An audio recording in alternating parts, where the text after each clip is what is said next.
Welcome back, denizens of the Omniverse. Today we are diving into the penultimate episode of Season 2 of Hazbin Hotel. I really do kind of wish Amazon would kind of shake up their release schedule when it comes to this show. I mean, given it's 8 episodes and the run times are what they are, you know, I don't know how people would feel or even how I would feel if we did get like one 20-odd minute episode a week. But hell, just give us more episodes. I do think this is one of those shows that I think could benefit from some filler. Not that I think it needs it. I think for the story that it tells, it does that just fine. But we obviously, as the fans, most certainly would love more time with these characters in the world. And sometimes we could deal with a little bit of the mundane, I think, if we got to spread this out. It's just, man, just having 4 weeks of this after the wait and stuff, it's just like, damn it, it's already almost over. Though I did notice that the runtime for the final episode, for the finale, is quite a bit chunkier, which I do quite enjoy. So with that all said, man, I'm really excited to get into this. Either today or tomorrow, depending, because I completely forgot that both these 2 episodes and the first 3 episodes of the Mighty Nine drop on the same day. I have an interview with, obviously, I mentioned this last week. I got an interview that I've got queued up and ready to go with Amanda Hurd and Mel Morozic, the art director and animation directors from Hell of a Boss at Spindlehorse. You know, about an hour and 20 minutes, we sat down to talk about, you know, their experience with the company and with the shows, and, you know, how an episode kind of comes to fruition. And then I also got a little bit of a set down with the Critical Role cast. So I don't know, maybe we'll do, I don't know how I'm going to split it up, because I was planning on dropping it today, but I'm not sure if that's I'll be able to squeeze that in. Maybe I'll just do an interview day tomorrow. I don't know. We'll see. Just keep an eye out. Interviews are coming. With that all said, let's get ready to hop in. If you want to see the full-length reaction, as always, and avoid all the craziness we got to do to get around Amazon and YouTube's algorithmic bullshit, you can check that out all over on Patreon. Over there, you get the same thing for all the other shows and movies that we cover on the channel. You also could suggest and vote on movies to react to each month. It's a great way to support the channel, help us do things we do over here. But at the end of the day, I really appreciate it. Enjoy this reaction. To least leave a like, drop a comment, subscribe if not already, because it really helps these videos out. And that all said and out of the way, let's get ready to hop into episode 7, Weapon of Mass Distraction. Here we go. Oh no. This is how we're starting. I guess that makes sense. That's where we ended. Oh, his little dance. Charlie? Charlie? Your father has arrived. Ready to give you just a big ol' a pop apology. A pop apology. So He's Charlie, so... Please don't give up on me. Ooh. Oh, my heart. This for me, honey? You want wow, your he is... Padre to kick it right here or something? I love the way they're animating him. He's so aloof. The whole serial killer to a fault. New, but you know, whatever you're into. He's desperate to please. Okay. All right. Oh, lovely. Oh. Is this one of those pranks? Are you pranking me right now? Okay, it's getting a little... Sorry, Dad. This isn't a prank. That is... Hey, wait, you're not Charlie. What? Yes. Thank you, Lucy. God damn it. Let me go now, and I won't smite you. And wait. You both know you can't harm sinners. Explains the showboating. Let me guess. The bellhop told you that one. No, it seems he figured it out because you're sloppy with your secrets. Ooh. You sloppy. Hey, shut up, please. This is my moment. I love it. I love it. I love how, like, even during all of this, they're just ignoring him. You know, one, just, you know, most certainly to rile up Vox even more. Alastor, despite the situation, is most certainly in more control than obviously anybody else is aware. But God, I love the banter. The moment they are in the room, it becomes about them, and Vox is like, no, this is about me. No, stop this. I'm the rival. I'm the threat. Stop it. Sure, Lucy can't fight, you know, sinners, harm them or whatever, you know? But surely that doesn't inhibit him from like breaking these confines, these restraints. Though, if you go with the whole premise that this is all predicated around his inability to enforce or enact his will upon those in which he gifted free will, maybe he can't. There's a lot of interesting ways this can come into play because we don't really know the full extent of all of it. Not to kink shame, but you know, I am married. Still, I think. You like it? It's angelic metal from my new friend, Carmilla. Oh, shit. Well, fuck. Never mind. Yeah, nobody cares, man. Look, I don't know what you're planning, but it won't work. Okay, you're garbage. That's why you're in hell. You were a failure in life. Oh, God, his pride is getting the better of him right now. Yeah, ooh. It's not like there's anything you can do to kill me. Oh, I'm counting on it. Yeah, he doesn't want to kill you. He just wants to use you. Oh my God. I love that though. I love how his feelings came out in that moment about sinners, about humanity and the gift that he gave them and the way that he thinks is he's so unbothered with the scenario because he also thinks he's too great to be stricken down. Hubris, pride. I love it. I love it. Great ways they can showcase that in such a simplistic way, just in this little exchange. Like, he's so confident that he can't do anything, you know? And well, Vox is, you know, relying on that. The longer he sustains, the more he can use this weapon to his advantage. And, you know, you can't break out of these confines. That sucks. I should have even, like, contemplated that. I completely thought, I don't know, I guess I got completely distracted by the fact that she built a weapon, maybe not, restraining mechanisms, or what else he may have come up with. You know, in the interim, angelic devices, or God knows what. Anyway, sorry. I just love that little display of confidence and pride from Lou here. Failure. I'll show you failure. Ooh. Oh! Trust us with your weather. He was a weatherman. Built in a day. Oh. You gotta climb a little high. Yo. Where there's a will, there's a way. Oh. You just gotta slit a throat or two. Yo. Today we mourn the loss of one of our own, but our commitment to the truth is as strong as ever. Remember, trust us with your news. If you want it, just take it. Wow. Oh, and he just kept climbing and upping his game at every step. Yo!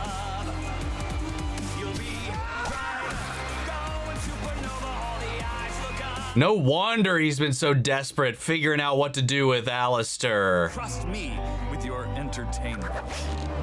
He was a late night talk show host, I guess, at this point, and it just doesn't stop. Oh my God. It's like to swim,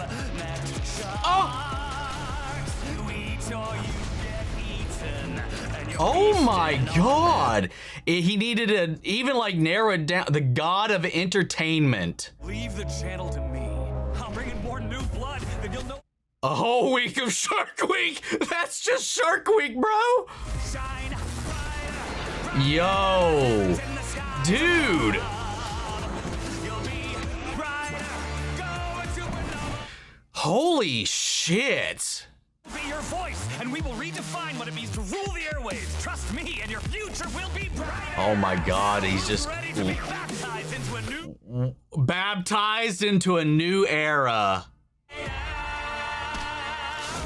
Oh, yeah. Oh. Why does this go so hard? Everybody he has to step over to get to his throne. Dude, what a just radical like way to just build his backstory. He's always been a dreamer, been aspirational and jealous. He was always wanting to supersede whatever came before him. Once he saw a target, once he saw a pedestal to climb to, like new heights, he would take it. He would take it.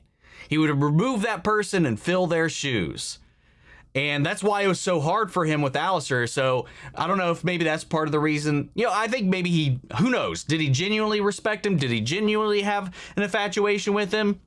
It's hard to say one way or another. It could have very much so been a flattering tactic as well, because that could happen. Like it's hard to know what's true with somebody like that. You know, he saw and knew, one, that Alastor was the strongest sinner in hell, so he couldn't outright fight him or kill him, it seems like. And even though there was that uncertainty in season 1 about how their fight went down, who won, who actually came out on top, because he just says you barely made it out of it alive, and Alastor retreated. So you could have, I mean, initially when I first watched it, I interpreted it as he beat Alastor, but it may have very well just been that he managed to barely escape Alastor before Alastor disappeared. Because I think there was among the fan base a little bit of a back and forth about whether or not that's what did Alastor retreat because he got injured, blah, blah, blah, blah, blah, blah, blah. Because we didn't really know at that point. But it's just he couldn't win. He couldn't win. So he's had to go about this in very other ways. And now he's had these two people on these pedestals that were inhibiting his ability to climb. He's gotten them out of the picture at this point. And obviously to gloat and showboat is keeping them around for a multitude of reasons. And now he's also set his sights on heaven. It's just one of those things where it's like, is there ever going to be anything that satisfies this guy? Watching this climb, while he wasn't a televangelist, he literally was like becoming the face of an entire industry. And I don't know how he didn't go that entire time and not get arrested. Not suspicious that everybody that predicated a job of his happened to die. You know, a little bit of a stretch, but the visuals, the climb, and then how it became not too much. You know, he just kept going, the thirst, the hunger for all of it. And then eventually he fell due to his own hubris, his own display, his own manic episodes, his little setup, his little cult.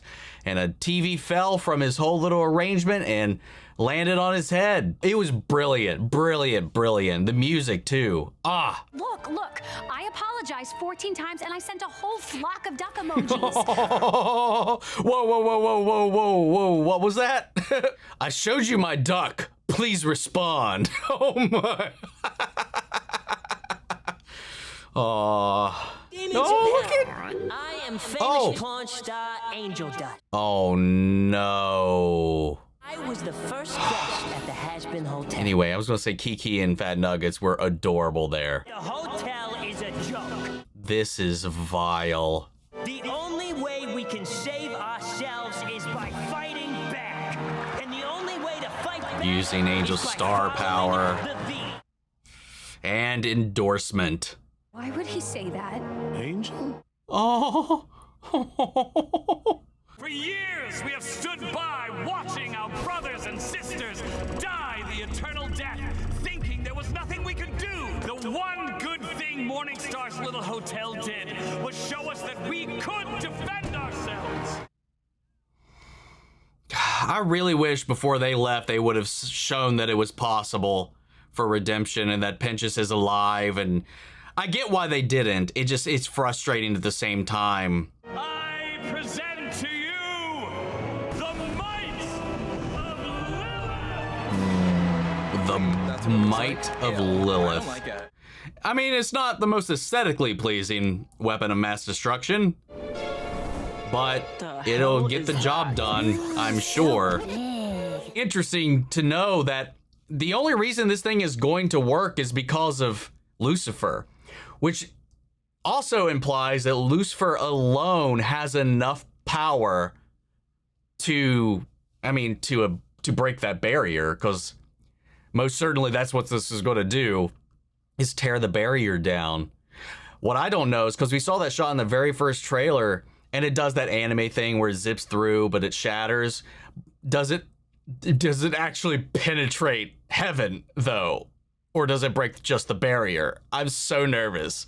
If it breaks, if it punches through heaven, again, that just goes to show that Lucifer is on another level, which again, I guess is why heaven's always so afraid of him. You know, we've seen him. He's a goofy goof. They don't know him in that way. They don't know whether, like, how he feels about his punishment, but they're always afraid if he could come back, if he could figure out a way. And if that is evidence of that, I mean, if he wanted to, could he? I don't know, like, we'll just wipe them out? I'm sorry.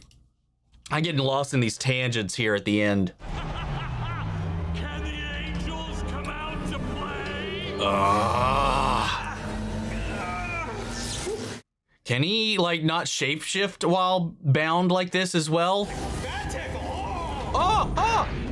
Well, I guess Stolas also, when bound with angelic rope, couldn't use any of his powers.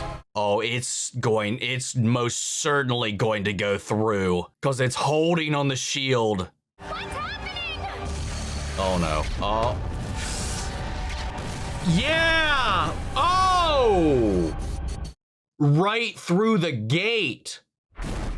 Oh, and shards. Debris from heaven is what took out the clock tower. The actual... Whoa. Holy shit. Wow. Holy shit. Yeah. What the hell? Oh! Uh-oh. It's about time we had a little chat. As you can see, we've been a bit busy down here. You know, we've been hearing for so long about how the grass is greener on your side of the fence that we thought maybe we should come over and see for ourselves. And heck, we like it enough, we might just decide to stay. How are they going to get up there, though? Tearing down the barrier is one thing. Seraphim, you have 24 hours to surrender the kingdom of heaven to me. Oh Or my. you'll have a front row seat to the next extermination.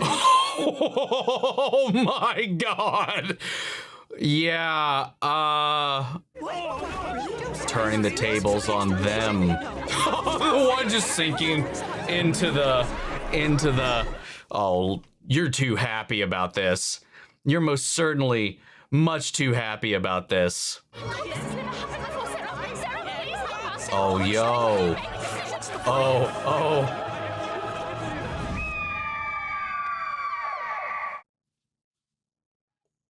Wow. Charlie? What do we do? Get ready to fight? No, we only fought them before because they came for us. We need to help them. Is she gonna be all right? She'll be fine. Let's get this place secured. Go on. Come on, baby. Oh. You can't be serious. The threat Adam warned you about is greater than ever, and we have a duty to the people of Heaven.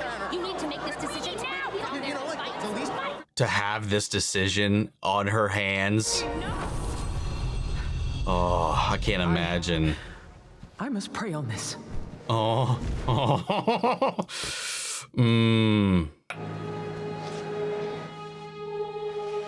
Sarah, are you all right? Who let you through? Well, I'm quite stealthy and, well, everybody's busy screaming.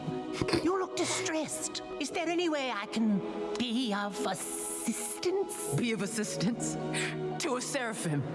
Do you have any idea the weight of my position? What I need to do? The souls I hold in my hands? Do you even grasp what I truly am? Someone who could maybe use a friend to talk to? No. It's my duty to enforce the judgment of heaven, to preserve the separation between the righteous and the wicked. There was never supposed to be any doubt in who was deserving or not. And now you're here. Demons are at the gates, and everyone is looking to me to know what to do. How can I know who to judge when so many that might have been saved have been slain because of me? How can you even explain humans having enough innate goodness to be redeemed while they take part in actions as vile as this? They're scared. What? Oh, what? Humans are afraid. All of us, all the time. Ready to say anything, do any sin to any man. Just so you can live to see a ray of sunshine. Fail a million times until you finally yell Eureka. No. In the battle with Adam, you feared your death. You were brave. You sacrificed yourself to save another's life. The guilty soul shed their sin. Yo. With sorry. Oh, god damn it. Love it. Learn from Charlie. Mistakes are innate to being human and alive. We fall, we repent, we survive. Oh, I love that. If it prevents the fight, then I must make things right. That's what I'll do, so no one else to leave it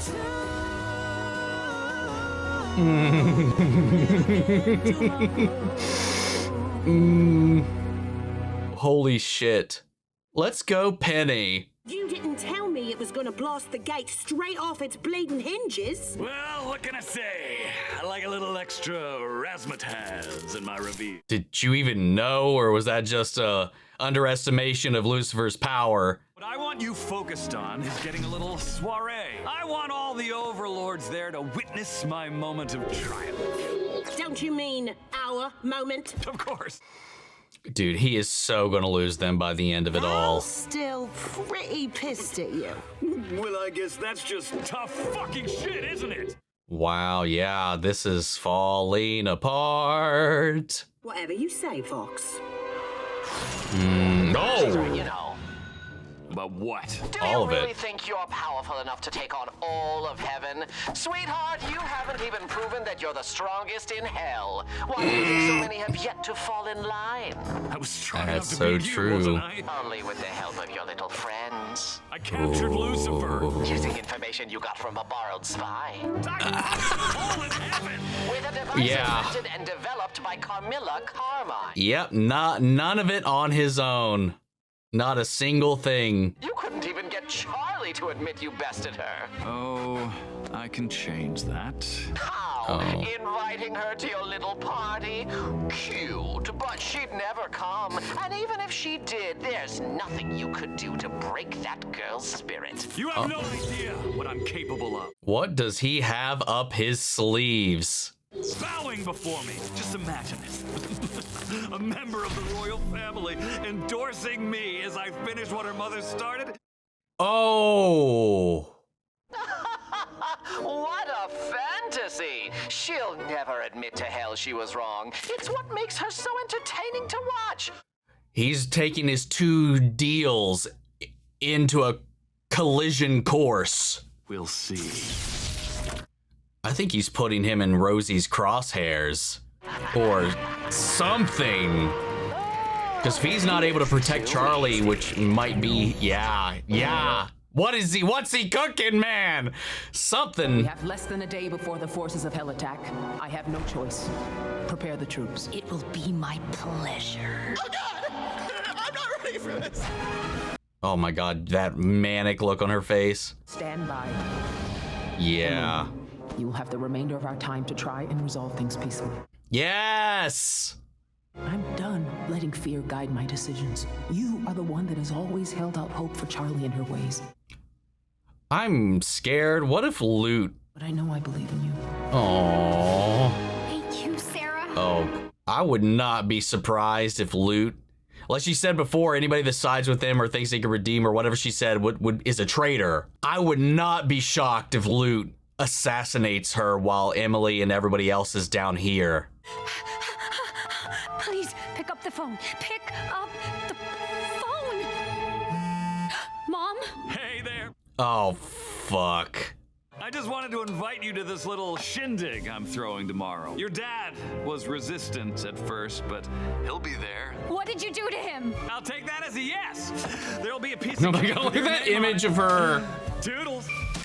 display picture on his screen. It's not like any other solutions are falling out of the sky. Oh, yes! Ha! Aww. Look, it's great that Heaven wants to help now, but I think it might be too late. He even got Angel Dust to go on TV and call redemption a joke. It'll take a lot more than words at this point to convince anyone. Seeing is believing. We need Pentious here. If hell can broadcast to heaven, I'm sure we can do the same. But backwards! Certainly. Vox Tech has been pirating Heaven's television channels for decades. And some of Earth's, too. Wait, you have? Interesting. Oh, yes, your security is a joke. How do you know about the security system? Oh, I designed the whole system. Help us! Yes, let's go! Are you willing to risk your job and life to help us? What? Well, you made sure that my blankets were always folded at my requested 45-degree angle to make it more tuckable to my liking. So I assume that made us best friends. Isn't it obvious? Oh, sure, let's go with that. It would take someone in heaven with an intellect equivalent to mine. Oh, what's that you say? You want me to invent something? Yes! It's a long shot, but I think I know how we can finally get Hell to believe in Charlie's dream. It's gonna be dangerous, and it's gonna take all of us. Are you in? Yeah! Go team! Yeah! Wait. Wait, who are you? That's Rooster. I mean, he's been here the whole time. You know what? I'll introduce you later. You joining us? Yeah, that's how checked out Charlie's been this entire time. Doesn't even know who's here and who's not. When I think about the future, I see my favorite face. Cause when I'm with you, the rest is all easy, baby. Off the right maneuvers, we'll chart a course to win. And blow up any Hell yeah! Wish that I had seen it sooner, but it's time that we begin to prevent the war. Stab, stab. Way to unite us. I love how every time Emily touches Charlie, Vaggie's face just turns so sour. I'll be up there, the one and only true God. No more playing The house, one let's and get around only. squad. Yeah, he plans on discarding them. You hear that? Oh. Once I get up there, You will fuck it up. You'll never fill your cup. You're broken from the start. No victory will ever be enough. we'll see who's smart. He knows him too well. Oh, Don't be dramatic. He's just a man. As he rises higher, things aren't like they were before. And if he glows any brighter, will he see me anymore? wow. No, he won't. He literally admitted it. If he thinks that he can cut us out, fuck him! Just being blunt. They now Once know. we rule creation, he'll pay for this little stunt. Oh. Now let's show those stuck-up pricks in heaven who's the baddest. Okay, they're going along with it for now until they can turn it around. Oh boy, this is bad. Charlie's gonna be so mad. They're about to know who they're dealing with. Yo, I love how all these new songs are just coming back around. What the fuck is wrong? This battle is our chance. Storm's coming, I'm so fucking scared. Yo! Don't deserve your dad's crown. You know there's no stopping it now. A hard rain is gonna fall down like gravity. Oh, yo, I'm getting chills, dude. I tried to buy us time, but could I have done more to quell the drums of war and pray the coming days not our last one? Damn. What an amazing episode. Pentious coming in and again echoing Charlie's lessons. One, because he started to embody them. That's the thing about, you know, obviously we going back to like the whole Danny Do Bad thing and all that stuff that with the Vox interview at the hotel. You know, from their point of view, they didn't know or couldn't put together yet what happened. They just knew that whatever relationship they built with Pentious, you know, it worked out in the end. They just didn't know the exact catalyst. But the thing is, all of that couldn't have happened without the foundation that Charlie gave. A lot of her little, like, exercises and all that are a little goofy and probably had nothing to do with it for the most part, but there's a lot of wisdom in just simply her effort, her love, her empathy, and the friendship that she's built with everybody else. And I just noticed this episode was written by Adam. Hell yeah, dude, you fucking slayed it. But good Christ, I haven't been paying attention to that this season, man. I've just been too fucking locked into all the craziness.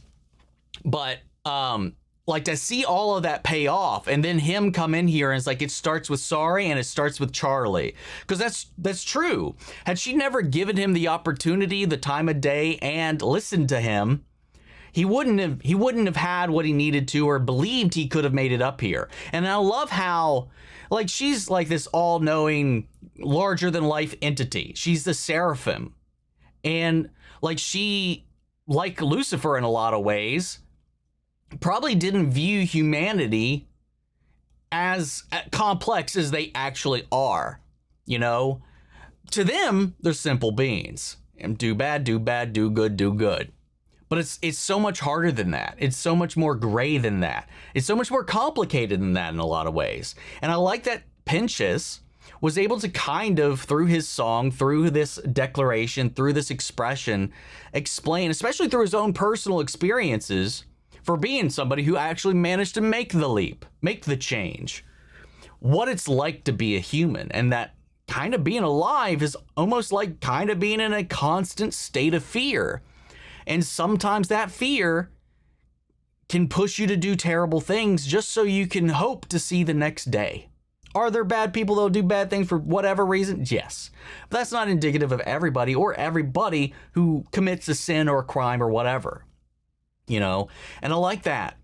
And then that whole sequence was so beautiful. The reprisals all through this episode, bringing back so many, dude, the freaking Lute, you know, and Abel reprisal of Gravity, and like how his voice took the place of his father's, but then was so counter and different. And now that this is on the horizon, and Lute is just horny for some murder, ready to get back into it, but she's still being dulled. She's still being held back. And we saw how she felt about that. One of my main like criticisms, it was something that kind of creeped up over the course of this, is how early we got Gravity, and how much and how vibrantly or vehemently that showed how intense her break has been, and how much this has been rattling her. And then for her to be so silent up until that one little break, that one little moment, once she came down to hell, last week, you know, I was kind of like, I don't know, it felt a little weird. It's like, I feel like she would have been more proactive during that time, or unhinged, either or, especially being right there at the hotel. I was kind of surprised by that, but we finally see that again here. I think we're leaving that open for something else, maybe something crazy next episode, or something down the line once we settle this Vox stuff. But I don't know. We're building up, man. And I would not be shocked, given her see what Sarah is now turning towards, which is what she finds her ideals of heaven and all these things, these unchanging, unwavering perceptions of humanity, of the people in hell, of these souls and whatever, and her inability to let go of her biases, you know, and learn and adapt. You know, she can't let go of her hatred at all. And I'm wondering if that's going to push her towards striking against heaven in some kind of way. I don't know. I'm so curious how that's going to play out. And now Sarah's like, hey, ready the army, but be on standby. We're not going down. We're not going to fight yet. We're waiting to see what happens. Maybe we can avoid the violence. She's trusting Emily to go down there and mediate, see if we can find a better solution. Meanwhile, Vox is holding this whole little party after his whole little campaign and his display to get the last of the overlords to side and turn to his side. And we'll see how that goes. But he's invited her there. He's got Lucifer, so he's got bait. Alastor's honestly goaded him into doing that. You can do it, you can not. It's not going to matter. You can't do this. Like baiting him. Like, obviously we know his hubris, and we saw that little beautiful song about his climb, and, you know, telling him there's something he can't do, can't achieve, a pedestal he can't reach, just makes him want it more. And Alastor made that deal with him that he can't lay a hand on her, but he's also beholden to Rosie to fulfill the deal that he needs to protect, I presume, the hotel or Charlie. I think the hotel was just a mask for protecting Charlie. Now those two things, if she's going to be there, he's going to be pressured. Is he going to break his deal first, or is Rosie? This is interesting because I'm curious of what's going to happen here, because it is basically taking his deal with Vox and taking his deal with Rosie and seeing which one will be broken first, which chain will be broken first, or if one will result in the breaking of the other so that he can break the other in turn. I'm so excited. And the fact that Alastor a lot of the season has kind of been, I wouldn't say sidelined, because while not actively in the story, he's puppeteering so many things on the other side of this. And Vox is not even like trying to hide his aspirations to this point, and that the V's, I mean, everything that Alastor has been saying up until this point is true by his own admission in this. Once I get up there, I won't need them anymore. He won't need that support. He won't need to be a part of this group, this trio. He's going to cast them out, just like in his flashback with his producers, the ones that actually were supporting him towards the end.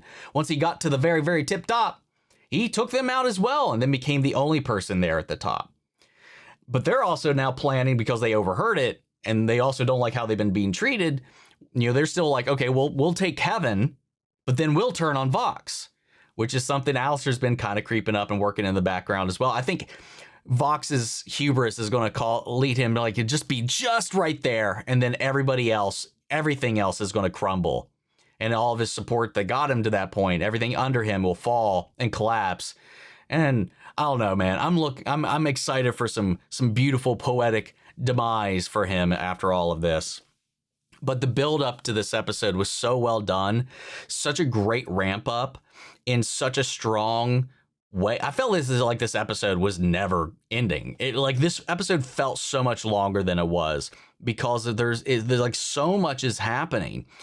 And the fact that Lucifer holds so much power in him, and they don't know how much resentment he has, or if he could ever break his binds or his ability to do what he does.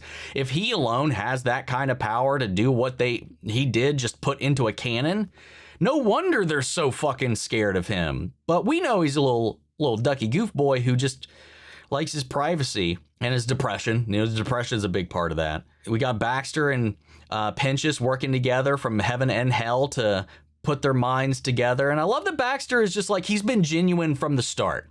It's all about the science, all about the conquest of that, the pursuit of that, not conquest, the pursuit of science.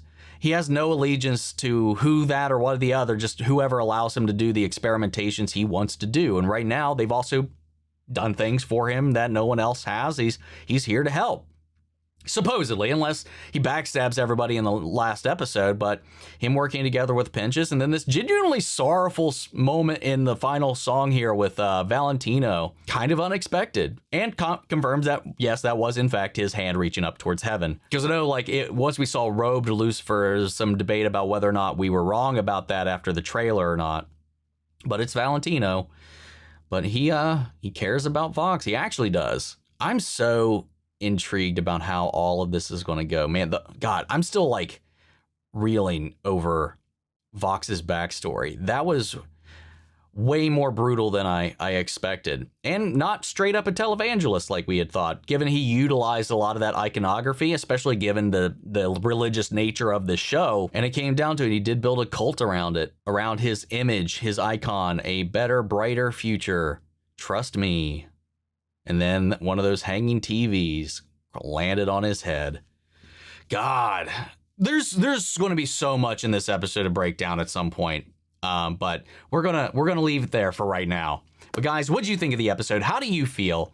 Sound off the comments. Let me know your thoughts down below. We'll carry on the conversation after the video. Hope you enjoyed the reaction. If it did, leave a like, drop a comment, subscribe if not already. Remember, if you want to see the full-length reaction, as always, you can check it out over on Patreon. And speaking of before we go, I want to shout out Angela Burr, Adriana Amelia, Lila Chanson, and Kiana Chanel. Thank you guys so much for becoming saviors here on the channel, helping sponsor and support the rescues that I'm taking care of here at the office. You guys have been a tremendous help with all of that. And as always, I'm going to give a huge special thank you to all of our channel edges. Thank you guys and everybody over on Patreon.